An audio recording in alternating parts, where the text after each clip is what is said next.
헝가리 사고 현장에 대형 크레인이 도착한 가운데 인양하기 위해 유람선을 묶는 작업이 한창입니다. 인양은 현지 시간으로 일요일에 시작됩니다. 구속된 민주노총 간부가 호송차에서 SNS에 글을 올렸습니다. 구속 상태에선 휴대전화를 쓰지 못하는데 경찰은 관련 규칙을 위반한 호송반을 징계하겠다고 밝혔습니다. 김원봉이 자발적으로 월북했을 가능성이 크다는 UN 보고서가 발견됐습니다.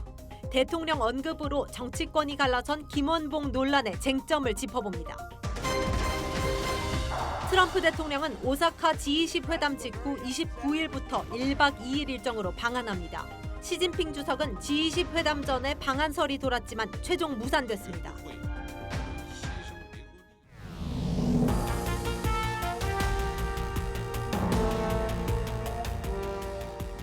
시청자 여러분 안녕하십니까? TV조선 뉴스7 시작합니다. 지금 헝가리 현지 시간 낮 12시입니다. 단위부항에 침몰한 이 유람선 인양 준비 작업이 속도를 내고 있는 상황입니다. 일단 모든 준비는 현지 시간 9일 인양을 한다. 여기에 지금 맞춰놓고 작업이 진행이 되고 있습니다. 먼저 대형 크레인이 선체 침몰 지점에 이미 도착해 있고 지금 잠수부들이 선체를 들어 올릴 때 유실되는 것을 막기 위해서 문과 창문을 막는 작업을 하고 있습니다. 그리고 가장 중요한 거죠. 이 크레인에 연결할 와이어를 선체에 묶는 이런 작업이 지금 진행 중에 있습니다. 물론 수상 수색도 계속 진행 중입니다. 사고 지점에서 80km 하류 지역을 중심으로 거기서부터 상류로 좀 훑어 올라가면서 지금 작업이 진행이 되고 있습니다. 자, 그럼 먼저 부다페스트 현장부터 연결하도록 하겠습니다. 자, 유혜림 기자, 현재 인양 작업 진행 상황 전해주시죠. 네, 지금 제 뒤에는 배를 인양하기 위한 대형 크레인이 도착해 있습니다. 잠수사들은 침몰한 유람선과 이 크레인을 연결시키기 위해 어제부터 선체에 와이어를 감는 작업을 진행 중입니다. 당초 크레인은 높은 수위 때문에 내일 오전 현장에 도착할 예정이었지만 예인선을 적절히 활용해 아치형 다리의 가장 높은 부분으로 통과에 성공했습니다. 크레인은 이곳 시간으로 어제 오후 2시 55분 인양 지점에 도착했습니다. 정부합동 신속대응팀은 오늘까지 와이어 연결을 위한 유도 파이프 4개를 결속시킬 예정입니다. 시신 유실을 막기 위해 그물망을 설치하고 선실 창문을 잠그고 막대를 설치하는 작업도 함께 진행합니다. 대응팀은 내일 인양하는 것이 목표지만 와이어 연결 진척에 따라 시점이 달라질 것이라고 밝혔습니다. 어제는 실종자가 발견되지 않아 현재 확인된 한국인 사망자는 18명, 실종자는 8명입니다. 인양 준비를 위해 현재 헬기 공중수색과 수상수색에 집중하고 있습니다. 오전 8시부터 침몰 지점에서 80km 떨어진 지점을 중심으로 헬기와 보트, 수색경과 드론을 동원해 수색을 벌이고 있습니다. 헝가리 부다페스트에서 TV조선 유혜림입니다. 자, 이 침몰한 유람선은 아까도 말씀을 드렸습니다만 내일 인양에 들어갈 것으로 보입니다. 그렇다면 과연 선체에 실종자가 몇 명이나 남아있을지, 또 현재까지 찾지 못한 실종자 8명인데 이들 모두를 찾아낼 수 있을지가 이 최대 과제입니다. 홍영재 기자입니다. 정부 신속대응팀은 유람선 인양 후 실종자들을 더 찾을 수 있을 것으로 기대하고 있습니다. 이미 선체와 선체 주변 수중 수색에서 희생자 4명을 찾아냈기 때문입니다. 또 저희들이 찾지 못한 분들이 많이 계시면 좋겠지만 그걸 제가 몇 명이라고 예단해서 말씀드릴 수 없는 단계입니다. 다만 강바닥에 파묻힌 유람선을 인위적으로 들어올리는 과정에서 유실물이 생길 우려가 있습니다. 실제 인양에 들어가면 주변에 선박들을 대기시켜 혹시 유실될지 모를 실종자들도 수습할 계획입니다. 강바닥과 허블레아니호 사이 조그만 틈에 와이어를 통과시켜 결박하는 작업이 필요해 정부 신속대응팀은 일요일을 목표로 잡고 있습니다. 이 결속 작업이 인양 작전 성공을 좌우합니다. 들어올리는 과정에서 물 흐름에 맞춘 유람선 균형 유지, 내부에 찬 물을 배수할 시점 잡기 같은 세심한 상황 대처도 필요합니다. 인양 당일 대형 크레인 클라크 아담이 와이어에 고리를 걸고 유람선을 수면 위로 끌어올린 후 사고 현장 인근에서 대기하는 바지선에 유람선을 올릴 계획입니다. 이후 선체 내부 수색은 우리 측이 맡습니다. 부다페스트에서 TV조선 홍영재입니다. 트럼프 미국 대통령이 당초 당일치기 방한 계획을 변경을 해서 오는 29일 1박 2일 일정으로 방한할 것으로 알려졌습니다. 비슷한 시기에 방한 가능성이 거론이 됐던 이 시진핑 중국 국가주석 방문은 무산됐습니다. 최지원 기자입니다.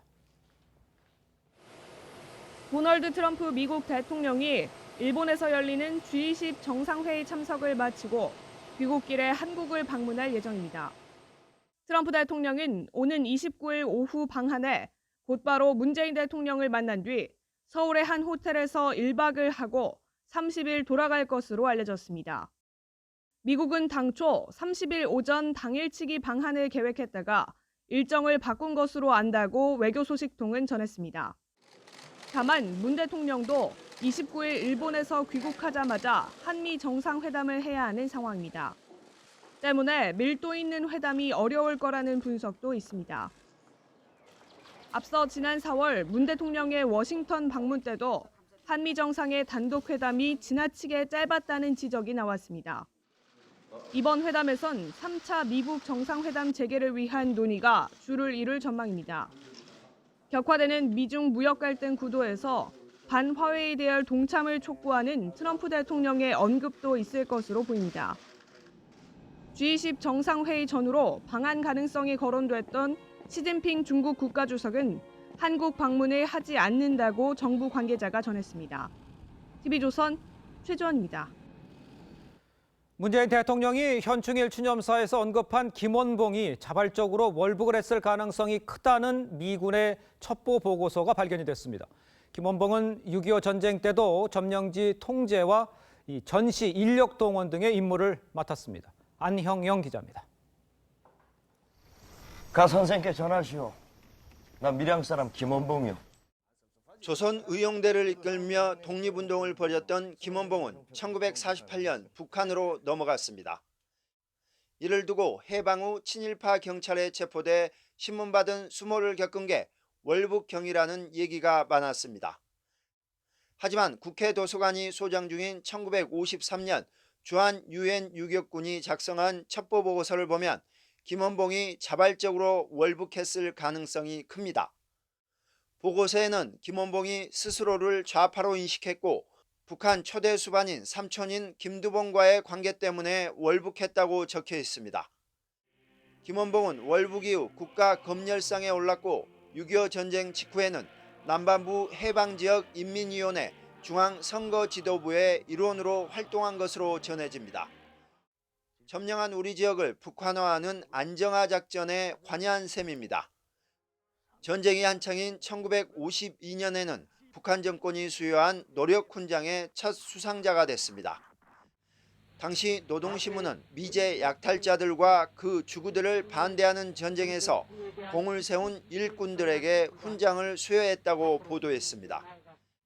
같은 해 김원봉은 전시에 병력을 동원하고 무기 생산 등의 임무를 맡는 노동상이 됐습니다. TV조선 안영영입니다. 자, 문재인 대통령이 현충일 추념사에서 언급한 김원봉이 지금 정쟁의 대상이 되고 있습니다. 정치부 서주민 기자와 함께 관련 내용 더 이야기를 나눠보도록 하겠습니다. 자, 서 기자, 먼저 문재인 대통령의 이 말 한마디가 왜 이렇게 파장이 커진 겁니까? 네, 문 대통령의 발언을 먼저 한번 전체를 보면 취지 자체가 사실 이해가 안 가는 건 아닙니다. 그러니까 활약에 비해서 상대적으로 소외됐었던 무정부주의 독립운동 진영과 또 좌파 독립운동 진영의 공을 인정하자는 것이었으니까요.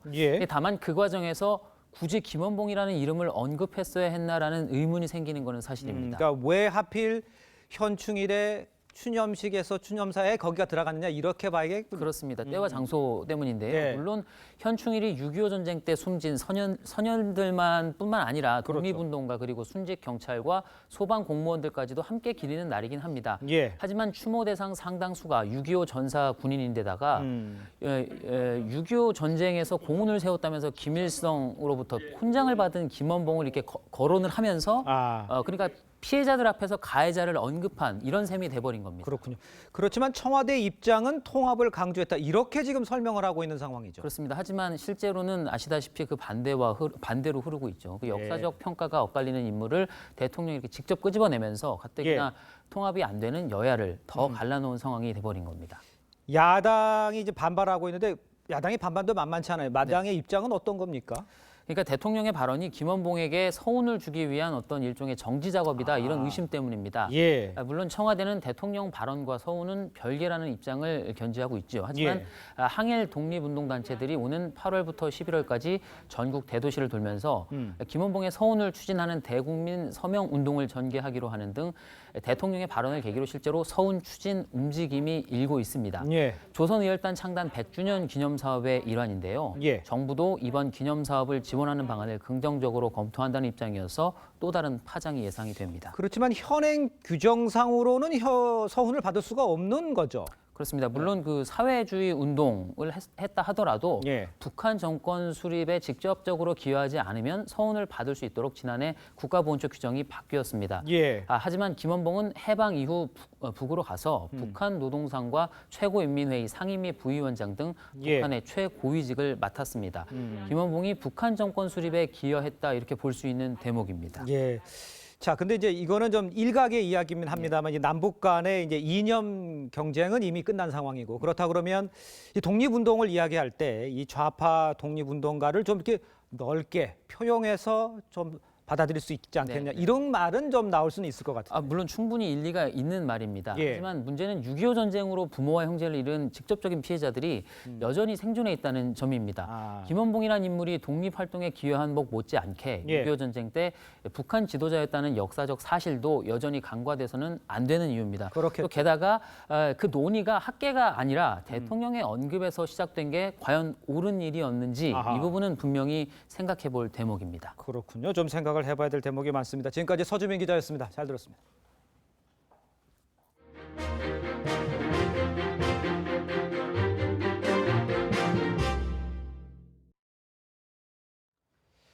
경찰관 폭행 등 혐의로 구속된 이 민주노총 간부가 구금 상태에서 페이스북에 자신의 심경을 밝히는 글을 올리는 아주 황당한 일이 발생을 했습니다. 피의자 신변 보호 등을 위해서 호송 규칙까지 마련돼 있지만 어느 것 하나 지켜지지 않았습니다. 성민혁 기자입니다. 지난 3월과 4월 국회 앞 담장을 부수고 경찰관을 폭행한 혐의로 구속영장이 발부된 민주노총 간부 한모 씨. 노동개혁 철회하라! 노동개혁 철회하라! 법원은 증거인멸과 도주 우려를 구속 사유로 인정했지만 정작 피해 당사자인 경찰의 호송 절차는 허점투성이었습니다. 지난 5일 오전 8시 한 씨가 영등포 경찰서에서 남부지검으로 송치되던 시각 본인 페이스북 계정으로 심경을 밝히는 글이 버젓이 올라온 겁니다. 수감 가는 중에 몰래 올린다며 몇 달이 될지 얼마나 길어질지 모르겠다는 내용이 담겼습니다. 전날 있었던 부친 수술 소식까지 전하며 외부와 연락한 듯한 대목도 나옵니다. 당시 한 씨는 유치 중인 피의자 신분이었습니다. 유치장에서 구치소로 옮겨지는 피의자의 경우 본인 소지품도 휴대할 수 없게 돼 있지만 관련 규정은 지켜지지 않았습니다. 경찰서 유치장에 입감되면서 제출했던 휴대폰과 지갑 등 본인 소지품 3가지를 호송 도중 돌려받은 겁니다. 유치장에서 출강할 때 본인이 이게 영치한 게 맞는지 확인하는 과정에서 주었나 봐요, 그거를. 증거인멸 우려가 제기된 피의자였지만 호송차를 타고 이동한 20여 분간 무방비로 휴대폰을 사용하도록 방치된 것으로 드러났습니다. 경찰은 호송 규칙을 어긴 담당 경찰관들을 감찰 조사한 뒤 문제가 있으면 징계하겠다고 밝혔습니다. TV조선 성민혁입니다. 네, 어젯밤 서울 서대문구에서 버스 전용 차로를 달리던 버스 4대가 잇따라 부딪히는 사고가 발생을 했습니다. 이 지역 다녀보신 분들 아마 느끼셨을 텐데요. 전용 차로 아주 폭이 좁고 또 이 줄지어 달리는 상황이라서 늘 큰 사고로 이어질 위험성이 아주 큽니다. 장윤정 기자입니다. 버스 전용 차로에 버스들이 줄지어 서 있습니다. 앞유리는 산산조각이 났습니다. 어제 저녁 8시 반쯤 서울 서대문구 수색로의 한 아파트 단지 앞 버스 전용 차로에서 버스 4대가 잇따라 부딪혔습니다. 확인하시고 천천히 나오세요. 일산 방향으로 가던 버스 3대가 연달아 부딪히고 맞은편에서 서울역 방향으로 가던 버스 1대가 부딪힌 겁니다. 첫 번째 버스가 이제 급제동하면서 뒤에서 오던 이제 버스들이 은세적으로 추돌한 것 같거든요. 이 사고로 버스에 타고 있던 승객 33명이 다쳤고 이 가운데 10명이 병원으로 옮겨졌습니다. 병원 후견분들이 10명인 것 같고요. 추가적으로 이제 저희한테 이제 당시에 이제 피해를 입었다라고 연락 오시는 분들이 조금씩 있는데. 사고가 난 버스 전용 차로입니다. 평소에도 이렇게 폭이 좁은 차로를 고속으로 줄지어 달리는 대열 운행이 잦아 늘 사고 위험에 노출돼 있습니다. 도로교통법상 2대 이상의 차량이 줄지어 다니면서 위험을 끼쳐선 안 된다고 돼 있지만 전용 차로는 한 번 속도를 올리면 사고를 피하기 쉽지 않습니다. 지난 2017년 9월에도 경부고속도로 안성휴게소 근처 버스 전용 차로에서 4중 추돌 사고가 나 버스기사 1명이 숨지고 승객 9명이 다쳤습니다. TV조선 장윤정입니다. 울산의 한 주점에서 60대 남성이 여 종업원에게 흉기를 휘두르고 불을 지른 뒤에 자신은 숨졌습니다. 인천에서 친형을 흉기로 살해한 50대 남성은 달아난 지 10시간 만에 경찰에 붙잡혔습니다. 김다로 기자입니다. 주점 입구에 경찰 통제선이 쳐졌습니다. 주점 곳곳이 시커멓게 그을렸습니다. 어젯밤 11시 20분쯤 울산의 한 주점에서 67살 A씨가 40대 여종업원에게 흉기를 휘두르고 불을 질렀습니다. 여종업원은 크게 다쳤지만 생명에는 지장이 없는 것으로 알려졌습니다. 붕대를 감고 왔더니 팔이 아픈 줄 알았는데 그러다 X가 나왔어요. A씨는 몸에 불이 옮겨붙어 치료를 받았지만 결국 숨졌습니다. 그 양반이 보면 자기도 죽으려고 온 것 같으니까 여자에 대해서 무슨 원한이 있지 않았을까? 어제 인천에서 친형을 흉기로 살해하고 달아난 50대 남성이 범행 10시간 만에 경찰에 붙잡혔습니다. 경찰은 평소 집안일로 형제 사이에 갈등을 빚은 것으로 보고 있습니다.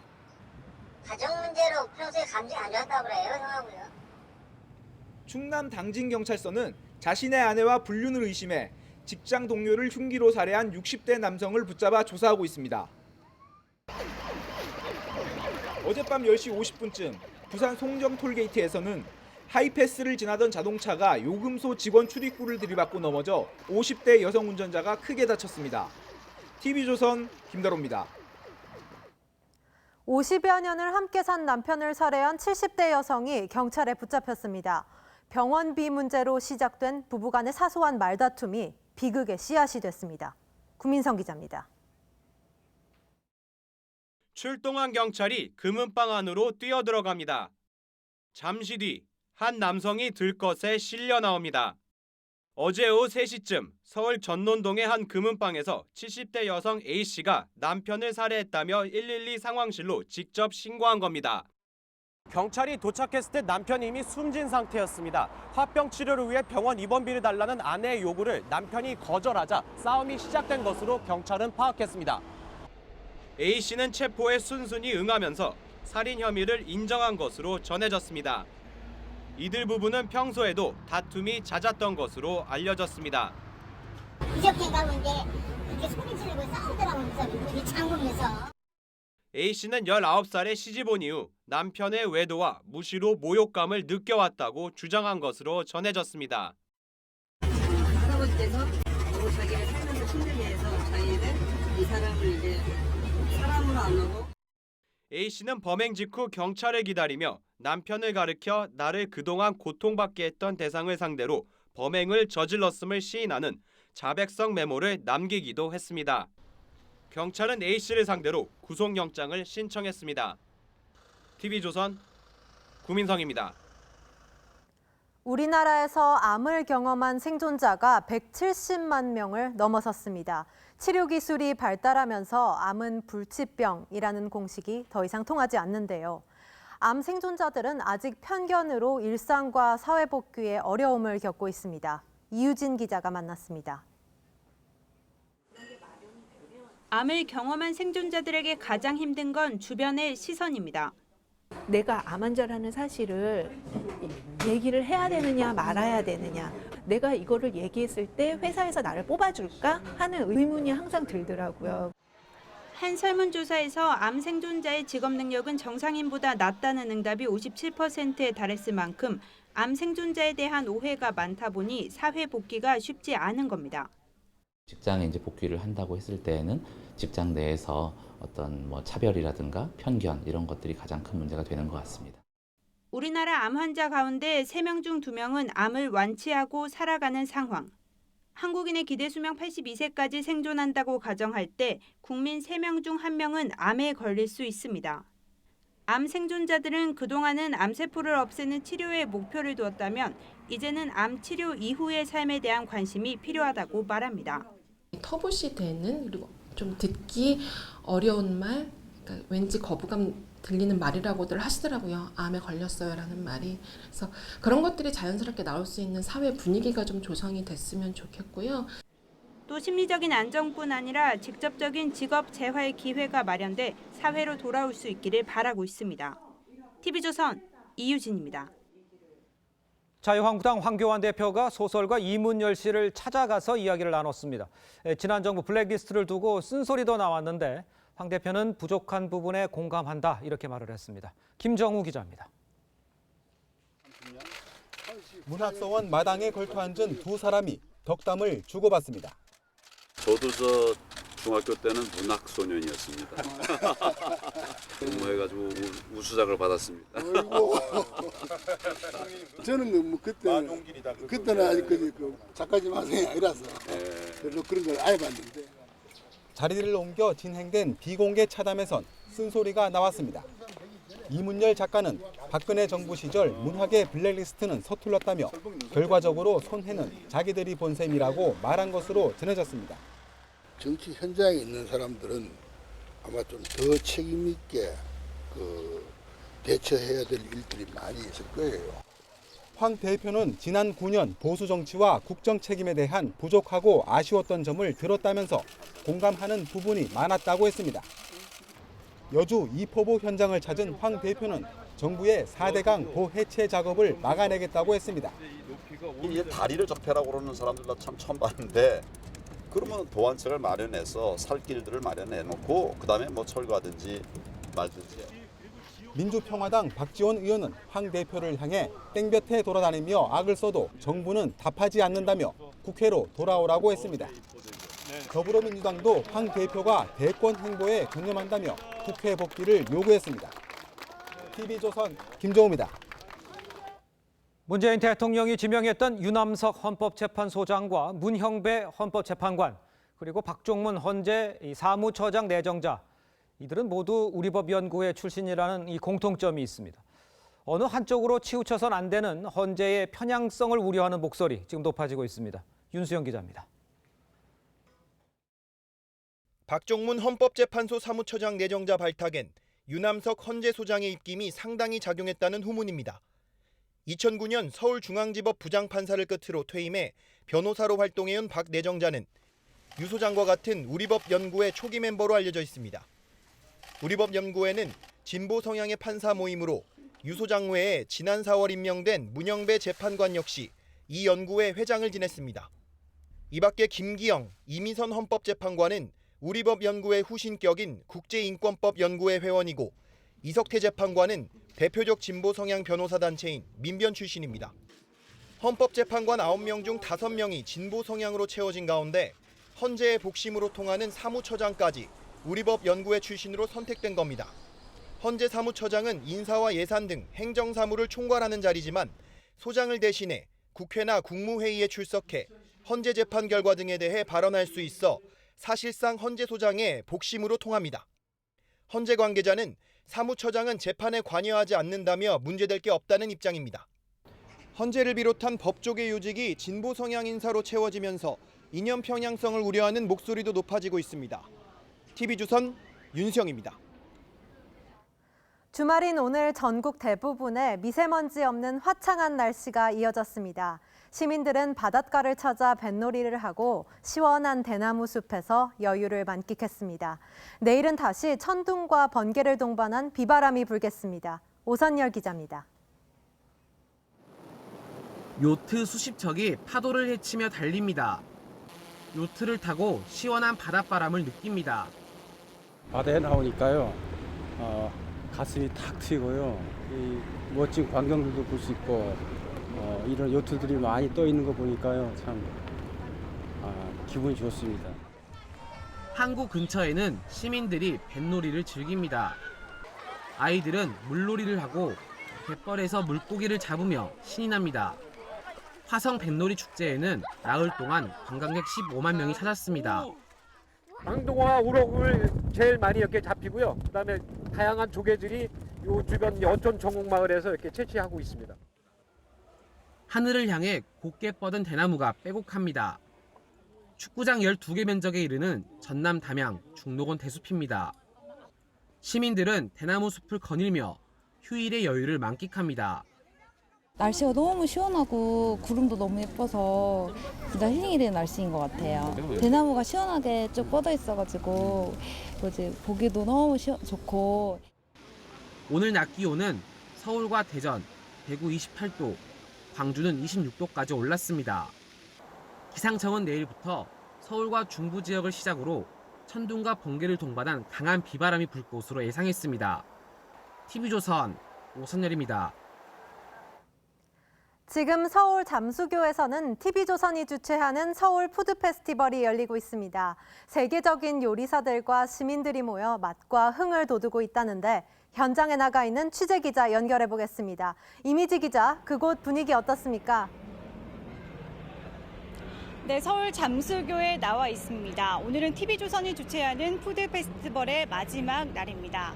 행사의 하이라이트인 다리 위의 소풍을 의미하는 피크닉 온 더 브릿지가 열리고 있는데요. 화창한 날씨 속에서 5만 명이 넘는 시민들이 맛과 흥이 어우러진 축제 현장을 함께 즐겼습니다. 행사는 앞서 오후 2시 미슐랭 스타 셰프들의 떡케이크 커팅식을 시작으로 본격 개막했습니다. 세계적 피자 장인 레나토 보스코의 피자 시식회가 특히 인기였습니다. 400도가 넘는 화덕에서 피자를 직접 구워 시민 300명에게 무료로 제공했습니다. Allora, sono felice di essere qui in Corea. Bellissima esperienza qui a Seul. Grande i coreani, grande Seul. Sono felice di poter condividere la pizza. Bello. 부모와 함께 나들이를 나온 어린이들의 키즈 쿠킹 클래스도 이어졌고 엄마가 해주는 음식만 먹었는데 이번엔 자기 자신이 만들어 먹는 거니까 조금 새로운 느낌이 나요. 벤츠, 에드머, 양수빈 등 유튜버들의 먹방쇼도 펼쳐졌습니다. 오후 6시부터는 미스트롯에서 화제가 된 가수 김양, 밴드 딕펑스 등의 다채로운 공연도 이어졌습니다.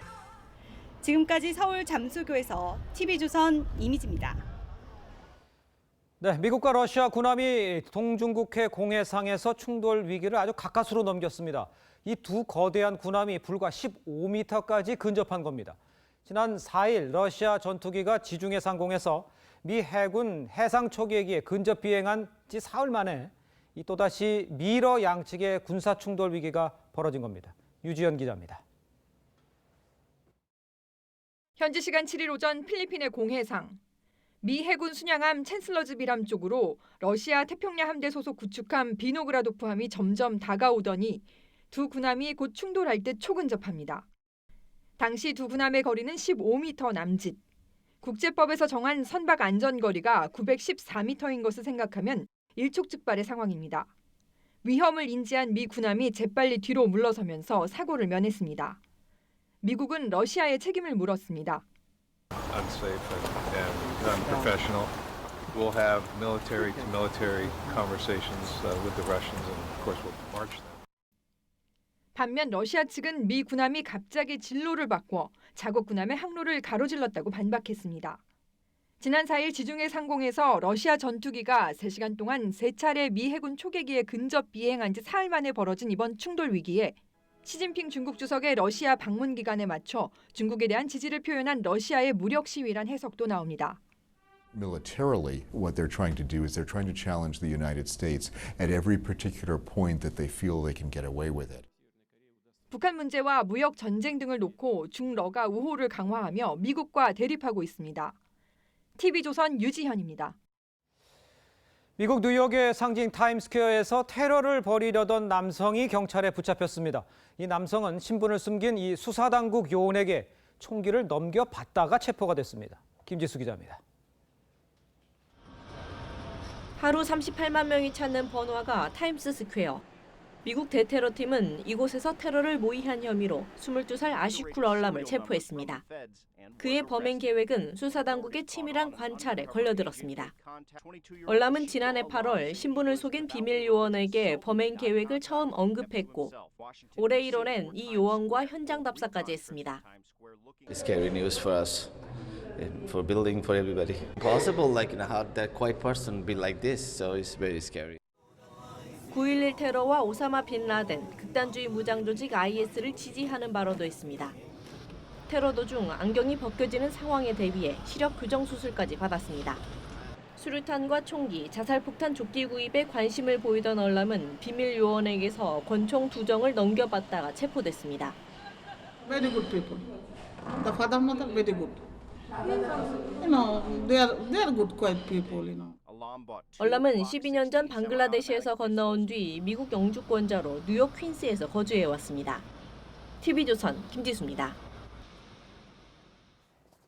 네, 더하기 뉴스 시간입니다. 오늘은 정치부 박지호 기자와 함께하겠습니다. 자, 더하기 뉴스 첫 번째 키워드 보겠습니다. 좀 더 시간을 두고 판단할 필요.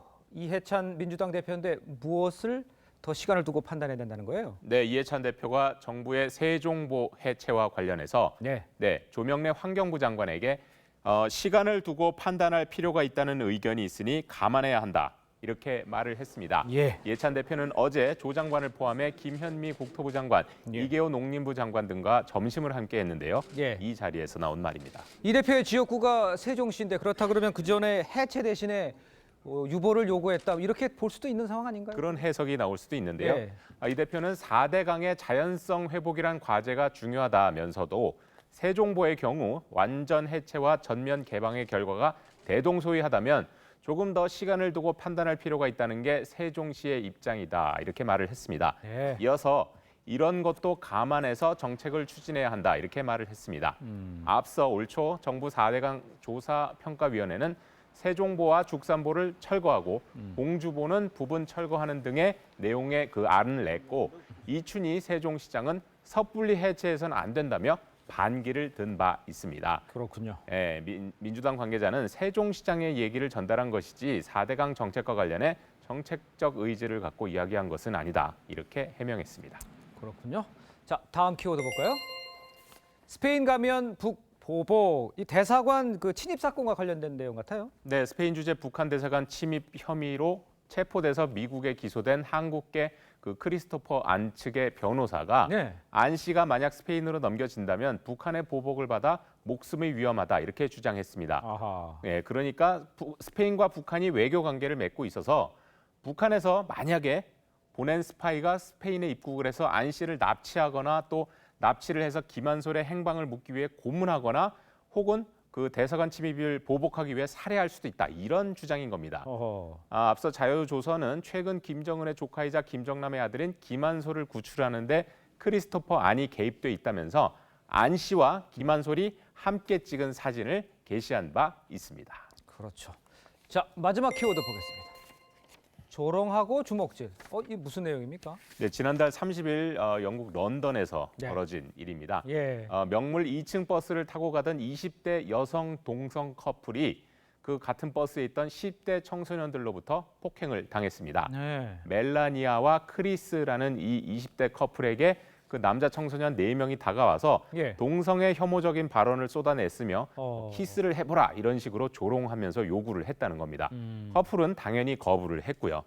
그러자 일당은 물건을 던지는 등 커플을 무자비하게 폭행하고 물건을 빼앗아 달아났습니다. 이 피투성이가 될 정도로 아주 심한 폭행이네요. 사진을 보면 피투성이가 됐을 정도로 심각한 폭행이었는데요. 수술이 필요할 정도라고 합니다. 피해자 중 한 명이 경각심을 높이고자 자신의 페이스북에 이 같은 사진을 대중에 공개를 했고요. 런던 경찰은 수사를 통해 이 4명을 강도와 중상해 혐의로 체포했습니다. 그렇군요. 지금까지 박지호 기자였습니다. 잘 들었습니다. 왼손 검지 하나로 컴퓨터 자판을 치며 무려 5권의 시집을 펴낸 시인이 있습니다. 시만 쓸 수 있다면 행복하다는 뇌성마비 중증장애인 이대우 시인을 함께 만나보시죠. 홍연주 기자입니다. 이 검지 손가락으로 무엇인가를 말할 수 있는 힘이 있다는 게 너무도 감사한 일이다. 능숙하게 자판을 누르는 곧게 뻗은 검지. 혼자서는 앉지도 서지도 소리내 말하지도 못하는 이대우 씨가 세상과 소통하는 방식입니다. 선천성 장애로 학교 문턱도 밟지 못했지만 40살에 첫 시집을 펴낸 이 씨는 얼굴에서 웃음이 떠나지 않아 웃는 시인으로 불립니다. 살아있는 사람을 밥을 먹듯이 시를 쓰는 것이 나에게는 밥 먹는 것 같다. 맛이 있든 없든 간에. 5번째 시집 발간을 기념하는 북 콘서트에는 이 씨의 사인을 받기 위한 긴 줄이 늘어섰습니다. 상처와 아픔을 담담하게 담아낸 시 구절에 눈물을 보이는 관객도 있습니다. 누가 내게 침뱉어도 화낼 줄도 모르고 눈물 삼켜 파랗게 웃는 법 거의 다 배웠습니다. 30살까지 집 밖을 나간 적이 없던 이 씨는 최근 후원회의 도움으로 산 정상을 받기도 했습니다. 이대우 시인의 그 시집의 특징은 한마디로 말하면 사랑과 긍정과 그리고 공감 능력이라고 저는 생각하고 있어요. 미국 여행이라는 새로운 꿈을 꾸며 웃는 시인 이대우는 오늘도 검지 하나로 세상에 말을 건넵니다. TV조선 홍현주입니다. 은행들이 앞다퉈 사회 공헌 경쟁에 나서고 있습니다. 금융기관의 사회적 책임과 더불어서 갈수록 치열해지는 고객 모시기의 일환인데요. 시각장애인을 위한 오디오북에 목소리를 기부하는 오디션을 열고 환경봉사나 자영업자 돕기에도 적극적입니다. 최윤정 기자가 현장을 다녀왔습니다. 대본을 보며 말하기 연습에 한창인 참가자들. 시각장애인 오디오북 제작을 위한 오디션 현장입니다. 사회적 편견을 깨는 것을 넘어 장애인들이 스스로 느끼는 남녀노소 참가자들은 목소리만으로도 봉사할 수 있다는 생각에 뿌듯합니다. 목소리를 통해서 정확한 정보나 보지 못하시는 부분에 대해서 정보를 전달해 드릴 수 있다는 목적에서 매해 참가하고 싶었는데 생각만 하다가 올해 참가할 수 있어서 너무 좋았습니다. 올해 참가자만 10,000여 명. 그동안 25,000여 부의 오디오 콘텐츠가 시각장애 학교와 기관 등에 기부됐습니다. 시각장애 분들에게 제일 중요한 게 정보 접근성인데요. 그분들을 세상과 연결해주는 그런 문화적인, 교육적인 콘텐츠를 오디오북을 만드는 시원한 시냇물이 흐르는 청계천. 한 은행의 임직원과 가족들이 열심히 쓰레기를 줍고 잡초를 뽑습니다. 동료들이랑 주말에 다들 힘들지만 나와서 봉사활동하고 또 가족과 함께 나와서 정말 뿌듯하고 기쁩니다. 일손이 부족한 농촌 지역의 폐빈일도 수거하고 자영업자를 돕기 위해 외식업 등 주제를 나눠 멘토링 스쿨도 운영합니다. 지역사회 개선과 소외계층을 위한 사회공헌 활동으로 고객의 마음을 잡기 위한 금융권의 경쟁이 나날이 치열해지고 있습니다. TV조선 최윤정입니다.